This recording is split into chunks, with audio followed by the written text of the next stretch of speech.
L'année 2019-2020 a été l'occasion de revisiter nos statuts, puisque ceci avait été adopté suite à la loi du 31 juillet 2014 et sur l'économie sociale et solidaire. Nous avions donc fait le choix d'être très fidèles au statut type qui nous avait été proposé.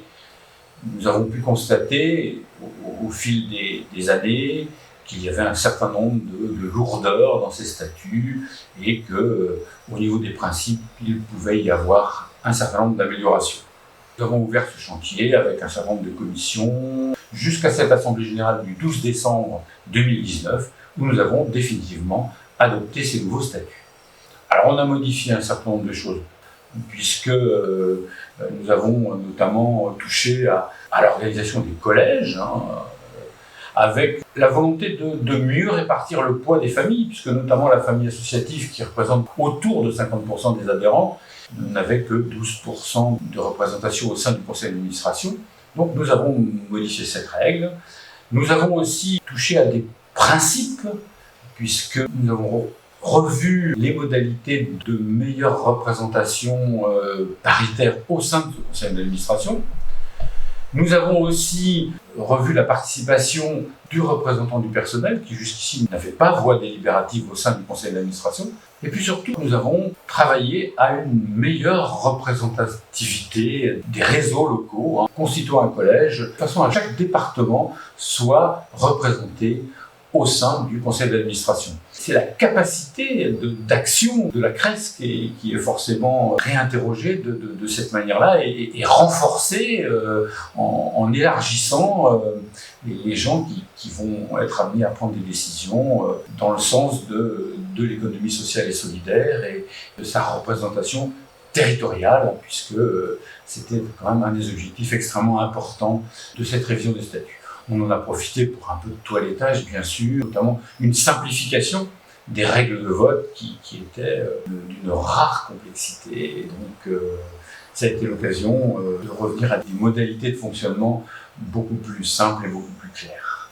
Voilà en gros le travail qui a été réalisé à la fois par cette commission et qui a été validé d'abord par le conseil d'administration puis par l'Assemblée générale du 12 décembre 2019.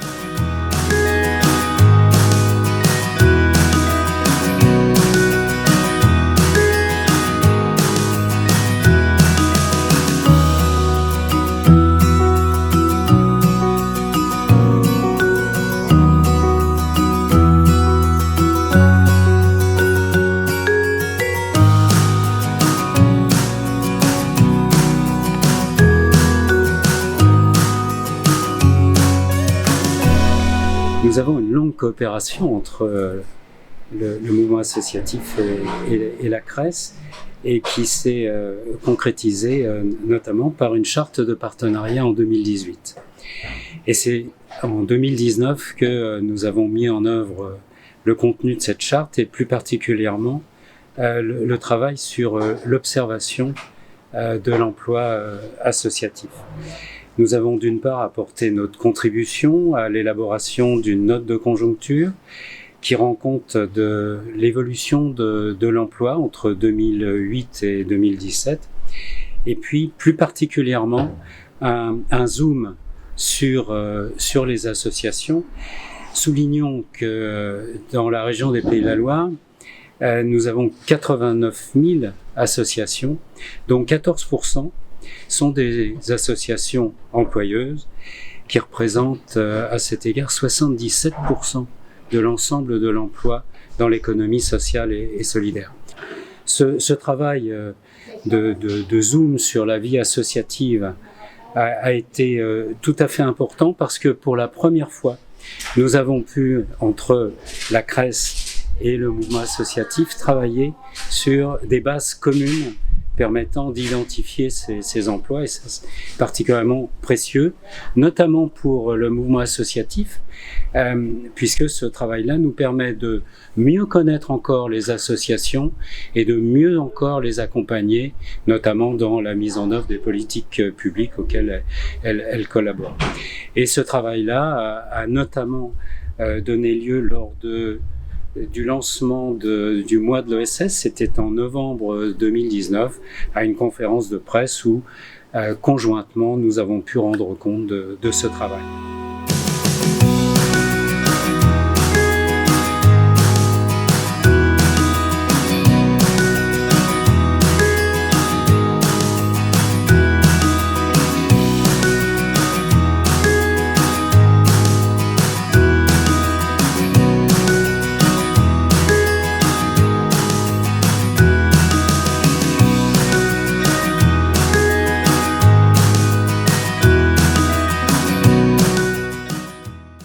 L'ESPER, c'est une formidable aventure. C'est la volonté de plusieurs structures du monde de l'ESS, qu'elles soient mutualistes, associatives, coopératives, de se réunir pour mener à bien des projets tels que mon ESS à l'école. Alors qu'est-ce que c'est ? Eh bien, c'est tout d'abord des projets qui visent des collégiens et des lycéens. Avec leurs professeurs, avec plusieurs professeurs de plusieurs disciplines, eh bien, on va créer, on va monter un projet ESS.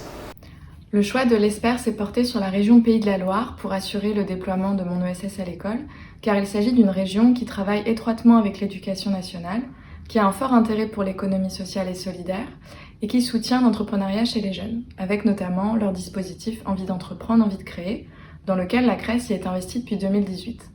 Ce dispositif était l'opportunité pour l'ESPER de faire connaître mon ESS à l'école.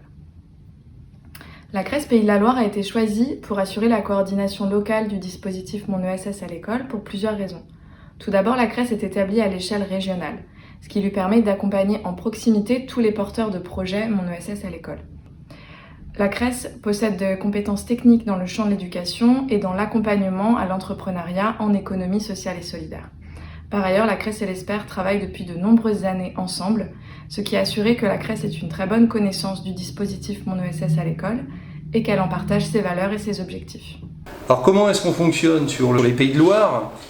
Alors nous avons depuis longtemps déjà, nous travaillons déjà en collaboration avec la CRES, avec l'ESPER, et puis depuis 2017, une convention qui nous lie au rectorat a permis de démultiplier en fait ces actions sur le territoire des Pays de Loire. Donc nous avons des réunions de concertation, un comité de pilotage qui est mis en place avec les acteurs concernés. Ensuite, c'est aussi une concertation en direct, bien évidemment, avec Anne Le Pochat de la CRES, mais aussi avec Agathe Ribas au niveau national, pour pouvoir décliner ensuite très concrètement ces projets.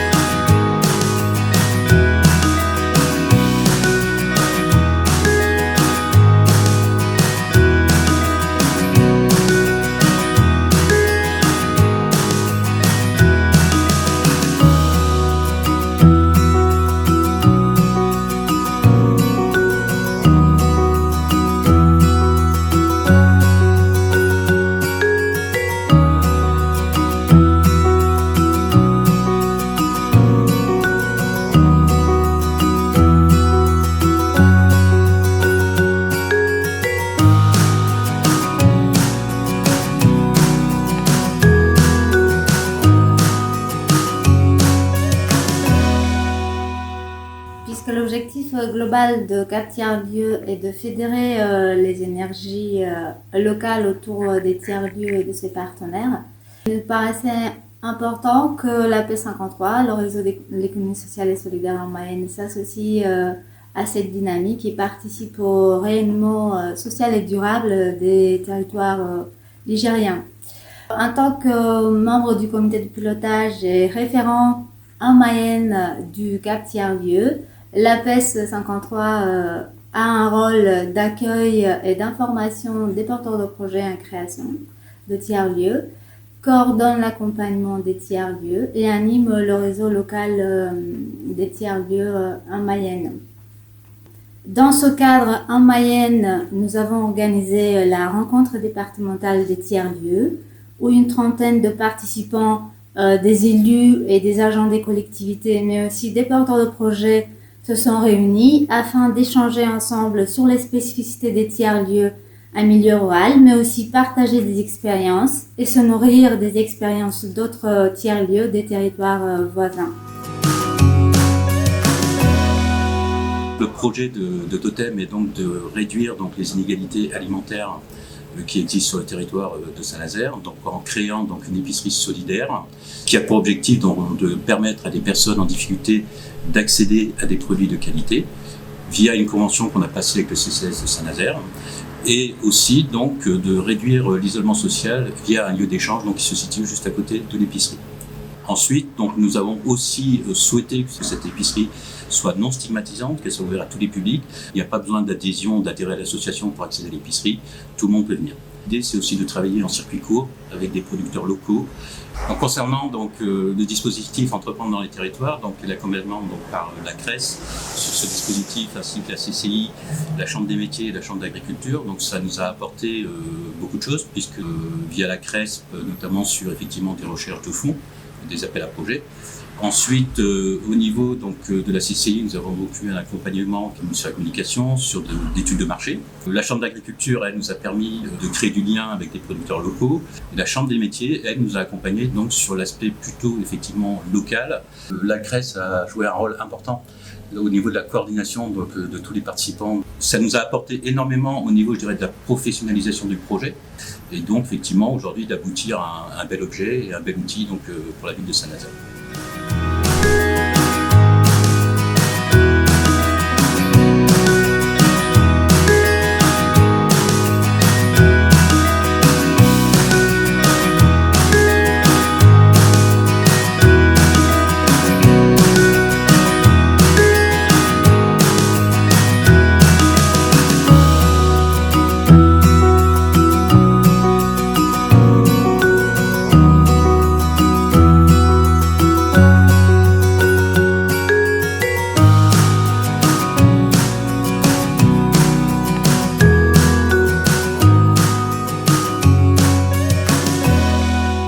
La CRES Centre Val-de-Loire a choisi en 2019 d'essaimer le portail Essor, porté par la CRES Pays de la Loire. La CRES Pays de la Loire nous a accompagnés durant 18 mois sur ce projet et a permis l'ouverture de ce portail le 15 septembre 2020. L'appui s'est construit en 4 étapes. La première consistait à comprendre le portail et la stratégie globale d'animation de l'écosystème ESS. La seconde étape concernait la maintenance du portail et les démarches à réaliser pour faire fonctionner cet outil web, notamment le référencement des offres, d'accompagnement et les appels à projets. La troisième étape, nous avons passé du temps, concernait la stratégie de communication vis-à-vis des utilisateurs, que ce soit les porteurs de projets, les entreprises de l'ESS, structures de l'ESS, prescripteurs, partenaires. Enfin, nous avons également travaillé avec la CRES Pays de la Loire sur la stratégie partenariale qui est essentielle dans la réussite d'un tel portail. L'accompagnement a été très utile et efficace. L'expérience de la CRES Pays de la Loire nous a évité de nombreux écueils et nous a permis de gagner du temps. L'esprit de coopération a été excellent. Il est resté intact tout au long du processus et il a même permis d'enrichir les 2 projets.